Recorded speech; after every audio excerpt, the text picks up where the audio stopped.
नमस्कार दोस्तों बांग्लादेश में हालात बद से बदतर होते जा रहे हैं। मॉब लिंचिंग ऐसा लगता है कि आम बात हो गई है, क्योंकि जिस तरह से लोगों को मारा जा रहा है, स्पेशली माइनॉरिटी के ऊपर अटैक किया जा रहा है। आप देख सकते हो, एक बड़ी खबर आई है कि एक और हिंदू व्यक्ति की लिंचिंग की गई। आप देख सकते हैं खबर, अनदर हिंदू मैन लिंच्ड इन बांग्लादेश। और पुलिस यहां पर यह कह रही है कि ये टेररिस्ट था। जी हां, मैं आपको बताऊंगा वीडियो के अंदर कि यहां पर किस तरह से चीजें बांग्लादेश में चल रही हैं। ये जो लिंचिंग है माइनॉरिटीज के ऊपर, किस तरह से देश को और ज्यादा खोखला करता जा रहा है, कितना इंपैक्ट डाल रहा है, वो सब कुछ हम जानेंगे। चलिए शुरुआत करते हैं, लेकिन उससे पहले आप सबको बता दूं कि स्टडी आईक्यू पर हमारा जो क्रिसमस सेल है दोस्तों, उसका कल आखिरी डेट है। अगर आप फायदा उठाना चाहते हैं, जहां पर 50% का फ्लैट डिस्काउंट आपको मिलेगा by using this code Ankit live, आप इसका ज्यादा से ज्यादा फायदा उठाइए। एंड ये फोन नंबर दिया, अगर आपको कोई भी डाउट है बैच से रिलेटेड, जैसे 2027 का बैच जिसमें पूरी तैयारी कराई जाती है, सब कुछ आपको जानने को मिल जाएगा इस नंबर पर। चलिए शुरुआत करते हैं। देखिए, सबसे पहले देखते हैं एग्जैक्टली हुआ क्या है। देखिए, बांग्लादेश विटनेस कर रहा है डिस्टर्बिंग सर्ज इन मॉब वायलेंस। देखो, किसी भी देश के अंदर लॉ एंड ऑर्डर बहुत ज्यादा प्राइमरी होता है, क्योंकि लॉ एंड ऑर्डर अगर नहीं है तो वहां पर कुछ भी हो सकता है। मतलब वो देश कितना बिखर रहा है, क्या हो रहा है, किसी को कुछ नहीं पता, क्योंकि मॉब वायलेंस के थ्रू आप जस्टिस नहीं दे सकते। पर्टिकुलरली यहां पर जो लिंचिंग के इंसिडेंट सामने आ रहे हैं, पॉलिटिकल इंस्टेबिलिटी हो गई है, सोशल अनरेस्ट हो रहा है। आप देखिए, एक हफ्ते के अंदर अंदर खबर आई है कि 2 हिंदू व्यक्तियों की लिंचिंग की गई है, जिसकी वजह से regional concern, minority insecurity, diplomatic ripples, ये सब कुछ आपको देखने को मिलेगा। ये जो इंसिडेंट्स हैं वो तब हो रहे हैं जब already law and order mechanism काफी ज्यादा स्ट्रेन में है। आप देख रहे हो जिस तरह से प्रोटेस्ट हो रहा है बांग्लादेश में, सरकार है नहीं है, क्योंकि अब ऐसा लगता नहीं कि यूनुस पूरे देश को संभाल भी पा रहे हैं कि नहीं। तो बहुत ज्यादा यहां पर प्रॉब्लम हो रहा है, जिसकी वजह से यहां पर ऐसा लगता है कि इंस्टीट्यूशनल जस्टिस को रिप्लेस करके मॉब जस्टिस लाने की कोशिश की जा रही है। मैं आपको पहला एग्जांपल बताता हूं। पहला केस आपको याद होगा, 18 दिसंबर को हुआ था, जहां पर 27 साल का जो व्यक्ति था, गारमेंट फैक्ट्री वर्कर था, उसको मॉब के द्वारा मार दिया जाता, और बहुत ही बेरहमी से। यहां पर जो नाम है आप देख सकते हो, दीपू चंद्र दास। ये एक फैक्ट्री में काम कर रहा था। उसके जो को वर्कर्स हैं, उन्होंने आरोप लगा दिया ब्लास्फेमी का, कि आपने हमारे रिलीजन के खिलाफ बोला है, ये चीजें बोली हैं। और इसी को देखते हुए जो पूरी मॉब है वो एक साथ इकट्ठी हुई, उसको असॉल्ट किया बहुत ब्रूटली। और जब उसकी मृत्यु हो गई, उसको छोड़ा नहीं, पेड़ पर लटकाकर यहां पर पब्लिक में आग लगा दी गई। तो ये जो एक्ट था, इसको प्रॉपरली फिल्म किया गया, वीडियो बनाया गया, सर्कुलेट किया गया। तो आप समझ सकते हो, एक डर जैसा माहौल बनाने की कोशिश की जाती है इस तरह की चीजों से, और एक प्रकार से इंडिकेशन भी दिया जाता है कि इस तरह की चीजें बाकी जगह भी हो सकती हैं। मतलब आप वीडियो जब सर्कुलेट करते हो इस तरह से जानबूझकर, तो कहीं ना कहीं जो मंशा है वो काफी अलग हो जाती है। तो ये जो पर्टिकुलर इंसिडेंट हुआ, इसका सिग्निफिकेंट पहले समझिए। जो ब्लास्फेमी का एक्विजिशन है, ये आप बांग्लादेश में देखोगे तो कई बार लगता है हिस्टोरिकली एक फ्लैश पॉइंट बना है मॉब वायलेंस का।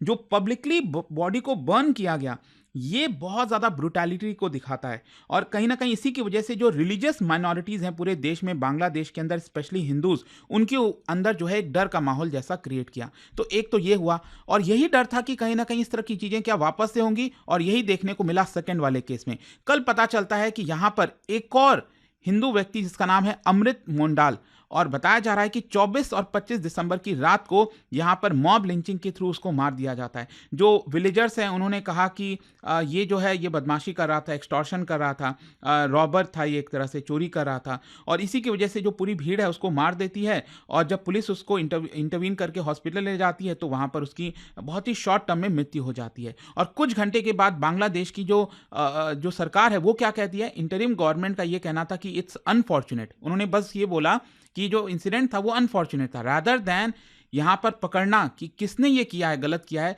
उसके बजाय वो लोग कहते हैं अनफॉर्चुनेट। साथ ही साथ इंटरिम गवर्नमेंट ने यह भी कह दिया that not at all a communally motivated incident. मतलब ये जो इंसिडेंट था ये कम्युनली मोटिवेटेड नहीं था। इंटरिम एडमिनिस्ट्रेशन ने प्रॉपरली प्रेस रिलीज जारी की और स्ट्रांगली कंडेम किया किलिंग को, लेकिन साथ ही साथ ये बोला कि ये कम्युनल अटैक इसलिए नहीं था क्योंकि ये एक्सटॉर्शन और टेररिस्ट एक्टिविटीज कर रहा था। मतलब ये जो पर्सन है अमृत मोंडाल, उसको एक्सटॉर्शनिस्ट बता दिया और टेररिस्ट एक्टिविटीज से इसको जोड़कर रख दिया। अब देखिए, प्रॉब्लम इसमें यह हो जाती है कि अब अमृत मोंडाल तो है नहीं ना, अब वो अपने आप को डिफेंड नहीं कर सकता। मान लो अगर पहले ऐसी चीजें हुई थी, तो क्या पुलिस को पहले एक्शन नहीं लेना चाहिए था? मतलब ये जो पर्सन को मारा गया उसको टॉप टेररिस्ट बता रहा है बांग्लादेश की सरकार।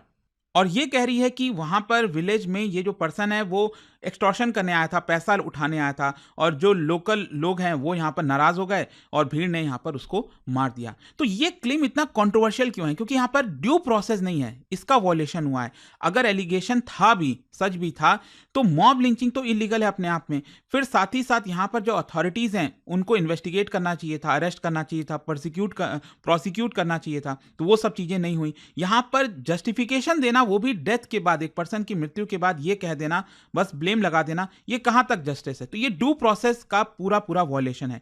दूसरा क्या है कि विक्टिम ब्लेमिंग, जो ह्यूमन राइट ग्रुप्स हैं उन्होंने आर्ग्यू ये किया है कि आप पोस्टमसली किसी के ऊपर ब्लेम शिफ्ट नहीं कर सकते। कहीं ना कहीं जो अटैकर्स थे, जिन्होंने इसको अटैक किया था, मॉब लिंचिंग की थी, उनके ऊपर से आप रेस्पॉन्सिबिलिटी हटाने की कोशिश कर रहे हो, यहां पर अकाउंटेबिलिटी को आप डिस्करेज कर रहे हो। फिर दूसरा, माइनॉरिटी राइट्स को लेकर अब कंसर्न्स बढ़ रहा है बांग्लादेश के अंदर और ज्यादा, ऑलरेडी प्रॉब्लम्स चल रही थी। तो बांग्लादेश में जो हिंदूज हैं, हिस्टोरिकली अगर आप देखोगे तो कई बार पॉलिटिकल ट्रांजिशन जब होता है तो उसमें वॉयलेंस जब भी होती हैं चीज़ें, तो उसमें माइनॉरिटीज़ के ऊपर अटैक किया जाता है। ये जो अटैक्स हैं स्पेशली रूमर्स फैला देना, ब्लास्फेमी का या फिर पॉलिटिकल अलाइनमेंट का, तो इसकी वजह से भी किया जाता है, लेकिन ज़्यादातर केस में आपको ये चीज़ें देखने को नहीं मिलती हैं। फिर डिस्प्लेसमेंट और इंटिमिडेशन भी देखने को मिलता है माइनॉरिटीज़ के ऊपर। तो गवर्नमेंट का जो स्टेटमेंट है, कहीं ना कहीं ये माइनॉरिटीज़ में एक डर का माहौल पैदा करता है, क्योंकि जब सरकार ही आपके साथ नहीं है, मृत्यु के बाद सरकार जब ब्लेम शिफ्ट कर देती है, अकाउंटेबिलिटी नहीं लाती है, तब आपको ये काफ़ी कंट्रोवर्शियल देखने को मिलेगा। और बांग्लादेश में ये पैटर्न आपको देखने को मिल रहा है। मतलब जो लिंचिंग है, कोई ये पर्टिकुलर इंसिडेंट आइसोलेटेड इंसिडेंट नहीं था। रीसेंट ट्रेंड अगर आप देखोगे तो लगातार मॉब किलिंग्स बढ़ती जा रही हैं, स्पेशली ब्लास्फेमी को लेकर। यहाँ पर सोशल मीडिया का रूमर्स फैलता है, पुलिस का इंटरवेंशन बहुत कम हो जाता है, स्पेशली जहाँ पर लार्ज बड़ी भीड़ इकट्ठा होती है। तो इसका रीज़न ये है, देखो सबसे पहले तो क्या है ना, लॉ इन्फोर्समेंट का पॉलिटिसाइजेशन हो चुका है बांग्लादेश के अंदर। यहाँ पर जो पुलिस है, जो अथॉरिटीज़ हैं, वो बड़ी भीड़ को कन्फ्रंट नहीं कर पाती है। उनको डर लगता है कि उल्टा उन्हीं के ऊपर हमला होना हो जाए। मतलब लॉ एंड ऑर्डर तो खत्म हो गया ना, साथ ही साथ जो इंटेलिजेंस शेयरिंग होनी चाहिए लोकल लेवल पर, वो भी पूरी तरह से ब्रेकडाउन हो चुकी है। और जहाँ तक माइनॉरिटी सेफ्टी का सवाल है, बांग्लादेश में देखो हिंदूज की संख्या घटते घटते 8% आ गई है। पहले डबल डिजिट में हुआ करती थी और लगातार ये गिरती जा रही है। रीसेंट इंसिडेंट्स की वजह से यहाँ पर फिर से डर हो गया है रिलीजियस प्रोफाइलिंग का, कि जो पर्सन, अगर आप एक पर्टिकुलर रिलीजन से बिलोंग करते हो तो आपके ऊपर अटैक किया जाएगा। कलेक्टिव पनिशमेंट की यहाँ पर चर्चा हो रही है। स्विफ्ट जस्टिस नहीं हो पा रहा है बांग्लादेश में, और कहीं ना कहीं इसी की वजह से आपको लिंचिंग के इंसिडेंट्स देखने को मिलेंगे। और इसीलिए सिविल सोसाइटी ग्रुप्स ने वार्निंग दी है कि जिस तरह से माइनॉरिटीज के खिलाफ वायलेंस हो रहा है, ये नॉर्मलाइज कर रहे हैं चीजों को। मतलब ये तो बहुत आम बात है, इससे कोई दिक्कत नहीं होनी चाहिए। इस तरह का सिचुएशन हो गया है। और इसका रिएक्शन क्या आ रहा है, देखो आपने देखा होगा पहला वाला जो केस था दीपू दास का, तो वहां पर भारत में भी जो बांग्लादेश हाई कमीशन है न्यू दिल्ली में, उसके बाहर प्रोटेस्ट किया गया। लेकिन उल्टा देखो क्या होता है, बांग्लादेश जो है भड़क जाता है, बांग्लादेश की मीडिया भड़क जाती है कि भारत सरकार उनके हाई कमीशन को जो है प्रोटेक्ट नहीं कर पा रही है। अरे भाई, आपको याद होगा जब भारत का जो हाई कमीशन है ढाका में, वहां पर क्या हाल किया गया, किस तरह से भीड़ इकट्ठा हो गई, नारे लगा रही थी और हजारों की संख्या में भीड़ थी। अब नई दिल्ली में तो आप देखोगे तो कुछ ही लोग आए थे प्रोटेस्ट करने, लेकिन उसको बढ़ चढ़कर दिखाया जा रहा था, मीडिया में गलत पिक्चर शेयर किए जा रहे थे। और इसको देखते हुए बांग्लादेश ने कदम ले लिया कि हम वीजा सर्विसेज सस्पेंड कर रहे हैं। तो उल्टा यहां पर कहते हैं ना, चोर उल्टा चोर कोतवाल को डालते, ये वाला हाल हो गया। तो भारत ने कंसर्न जताया कि देखिए माइनॉरिटी सेफ्टी को लेकर सवाल उठ रहा है आपके देश में, बांग्लादेशी मीडिया जो है मिस इन्फॉर्मेशन फैला रही है। पॉलिटिकल जो लीडर्स हैं अक्रॉस पार्टीज भारत में आप देखोगे तो उन्होंने इस किलिंग्स को कंडेम किया जिस तरह से हो रहा है बांग्लादेश के अंदर। और डिप्लोमेटिकली ये काफी सेंसिटिव हो जाता है, भारत और बांग्लादेश के रिलेशंस काफी तेजी से खराब हो रहे हैं। तो ये जो इंसिडेंट है वो क्या सिंबलाइज करता है, देखो जिस तरह से ये दो इंसिडेंट सामने आए, दीपू चंद्र दास और मुंडाल का, तो यहां पर तीन क्राइसिस आपको देखने को मिलेंगी जो कि ओवरलैप हो रही हैं। तीन क्राइसिस क्या है, सबसे पहला है गवर्नेंस क्राइसिस। मतलब अथॉरिटी, जो स्टेट अथॉरिटी है, बहुत कमजोर हो चुकी है बांग्लादेश में। कम्युनल वल्नरेबिलिटी बढ़ गई है, जो माइनॉरिटीज हैं वो लगातार उनके ऊपर बड़ा खतरा है कि कभी भी अटैक हो सकता है। जस्टिस का क्राइसिस है, मतलब मॉब पनिशमेंट अब नॉर्मलाइज हो रहा है कि अब जो भी पनिशमेंट देना है वो जज नहीं देंगे, कोर्ट नहीं देगा, वो अब मॉब देगी। तो ये आपको तीन बड़ी क्राइसिस बांग्लादेश में देखने को मिलेंगी। और इसीलिए कहा जा रहा है कि अब यहां पर यूनुस का क्या होने वाला है। अब वैसे तो अनाउंस कर दिया गया है फेब में इलेक्शन होगा, क्या वो भी होगा कि नहीं, क्या उसको फर्दर एक्सटेंड किया जाएगा? क्योंकि अभी देखा होगा वहां पर जो स्टूडेंट लीडर था उस्मान हादी, उसकी जो हत्या हुई, उसके बाद वहां के उसके खुद ही के फैमिली मेंबर्स आरोप लगा रहे हैं यूनुस रिजीम के ऊपर कि आपने ये करवाया है। और हो सकता है कि जो शेख हसीना के साथ हुआ, देश छोड़कर भागना पड़ा, वो आपके साथ भी हो सकता है। लेट्स सी क्या होता है, बट आई होप कि एक जो बड़ी खबर आई थी यहाँ पर, एक और कल देर रात को पता चला कि यहाँ पर एक और हिंदू व्यक्ति की लिंचिंग की गई है, वो आपको समझ में आ गया होगा। और जाने से पहले एक क्वेश्चन है आप सभी के लिए, क्या बता सकते हो बंगाल के अंदर जो मुस्लिम रूल का एस्टैब्लिशमेंट है वो किसके कॉन्क्वेस्ट के बाद से स्टार्ट होता है, ये आपको बताना है। हिस्ट्री का क्वेश्चन है, इसका राइट आंसर आप सब जानते हैं, मेरे इंस्टाग्राम पर तो मिलेगा ही, वहां पर अगर आप नहीं हो कोई बात नहीं, टेलीग्राम से ले सकते हैं इसका सही उत्तर। और दोस्तों जैसा मैंने आपको बताया, अगर आप यूपीएससी की तैयारी कर रहे हैं, कोई भी बैच चाहते हैं, जैसे 2027 का हमारा बैच है जिसमें प्रीलिम्स मेंस इंटरव्यू सब कुछ की तैयारी कराई जाती है। इनफैक्ट इसमें 18 बुक्स का जो पूरा सेट है वो आपके घर पर भेजा जाता है। तो you have to just use this code Ankit live maximum discount के लिए, और ये फोन नंबर है, यहां पर आप कॉल करिए, मेरी टीम जो है आपको अच्छे से गाइड कर देगी। दोस्तों यूपीएससी का गोल बड़ा होता है और इस जर्नी में सही मेंटरशिप बहुत जरूरी हो जाती है। स्टडी IQ IAS लेकर आया है फाइनल माइल सेल, जिसमें यूपीएससी 2027 की कंप्लीट प्रिपरेशन मिल रही है सिर्फ 12,499 में।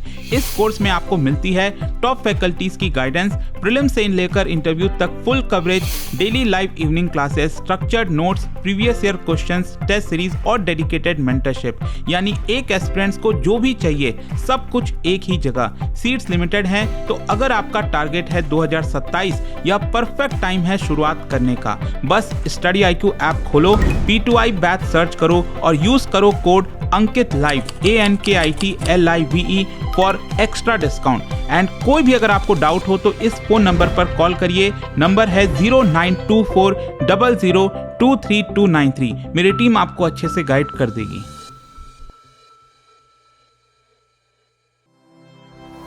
स्टडी IQ IAS, आपका सिलेक्शन हमारा मिशन।